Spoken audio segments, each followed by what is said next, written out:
Hello everyone, this is Ruchi and welcome back to this channel. Today in this session, we are going to continue with exercise 8.1 of chapter 8, Introduction to Trigonometry. इस video में हम exercise 8.1 का question number 8 solve करेंगे. बिना time waste के अपना question 8 पढ़ते हैं.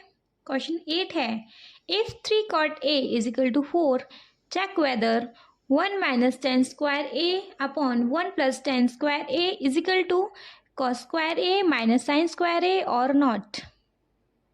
क्वेश्चन है, अगर 3 cot A की वैल्यू है 4 तो बताइए लेफ्ट हैंड साइड इक्वल होगी राइट हैंड साइड की या नहीं.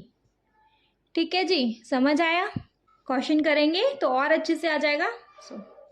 क्वेश्चन सॉल्व करते हैं. सबसे पहले हम वही देखते हैं जो हमारे पास गिवन होता है. ठीक है, तो क्या गिवन है, 3 cot A is equal to 4, ये गिवन है.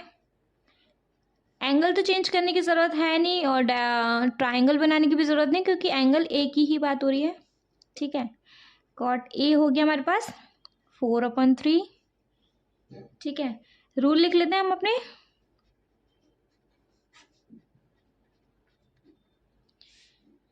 देखते हैं कॉट का रूल क्या होता है हमारे पास. Sine cos tan cosec sec cot. Cot का रूल है B/P. P/P रूल है. यहाँ से फ्रॉम हेयर B है, P है, हाइपोटेनियस नहीं है, निकाल लेंगे. B क्या है हमारे पास 4, P क्या है हमारे पास 3.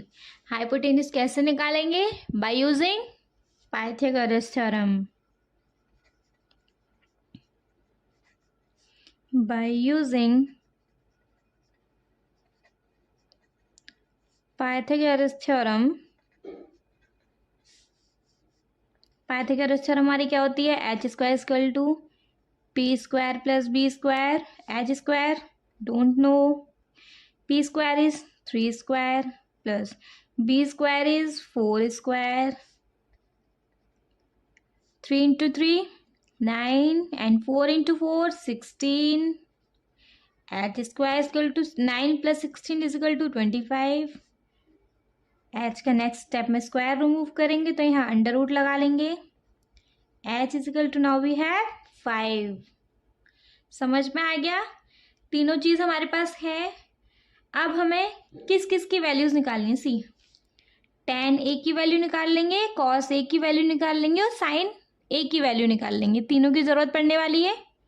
चलिए, sin A की वैल्यू निकालनी है, cos A की वैल्यू निकालनी है और हमें tan A की वैल्यू निकालनी है. sin A का रूल होता है sin P/H. तो P क्या है हमारे पास 3, H क्या है हमारे पास 5. ठीक है जी. cos A की वैल्यू निकालनी है तो cos है हमारे पास B/H.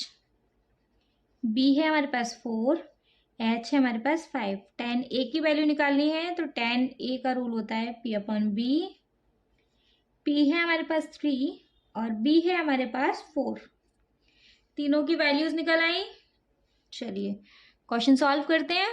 चलिए जी, अब हमें तीनों की वैल्यूज निकालने के बाद अब हमें क्या सॉल्व करना है, ये हमें पता लगाना है कि 1 minus tan square A upon 1 plus tan square A is equal to cos square A minus sine square A है या नहीं.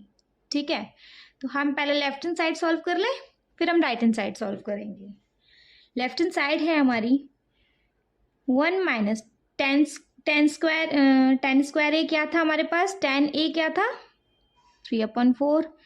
तो tan स्क्वायर A बन गया 3/4 का होल स्क्वायर अपॉन 1 प्लस 3/4 का होल स्क्वायर. ठीक है, इस साइड को अभी हम बाद में सॉल्व करें. 1 माइनस 3 इंटू 3 9 अपॉन 16, 4 इंटू 4 ऐसे किया. 1 प्लस 9/16. एलसीएम लिया 16 का तो 16 माइनस 9 अपॉन एलसीएम लिया 16 का तो 16 प्लस 9. समझ में आ रहा है ना, कॉमन लिया है हमने, एलसीएम निकाला है. जैसे हम एलसीएम निकालते हैं। ठीक है जी। 16 माइनस 9 हुआ हमारे पास 7, 7/16, और 16 प्लस 9 हुआ हमारे पास 25, 25/16। सी, डिनोमिनेटर सेम है, यहीं से मैं कैंसिल आउट कर दूं। मैंने अभी लास्ट में सॉल्व करके भी दिखाया था। अगर नहीं समझ में आया तो डिवाइड का साइन लगा के इसको ऊपर लिख लो, साइन रिवर्स करके मल्टीप्लाई करके कर लोगे। चलिए, डिनोमिनेटर सेम है, कैंसिल आउट कर देती हूँ। क्या बचा हमारे पास? 7/25। ठीक है जी। लेफ्ट हैंड साइड तो हमारी ये आ गई। राइट हैंड साइड निकालते हैं। कॉस स्क्वायर ए माइनस साइन स्क्वायर ए। कॉस क्या था? 4/5, तो 4/5 का होल स्क्वायर, माइनस साइन क्या था हमारे पास? 3/5, तो 3/5 का whole square. 4 × 4 16/5 × 5 25, 3 × 3 9, 5 × 5 25, 16 minus 9 that is 7/25. LHS भी 7/25, RHS भी 7/25. So we can say here LHS is equal to RHS. हमारी लेफ्ट हैंड साइड इक्वल है राइट हैंड साइड की। समझ में आया? अगर फिर भी कोई डाउट हो तो आप मुझे पूछ सकते हो कमेंट सेक्शन में कमेंट करके।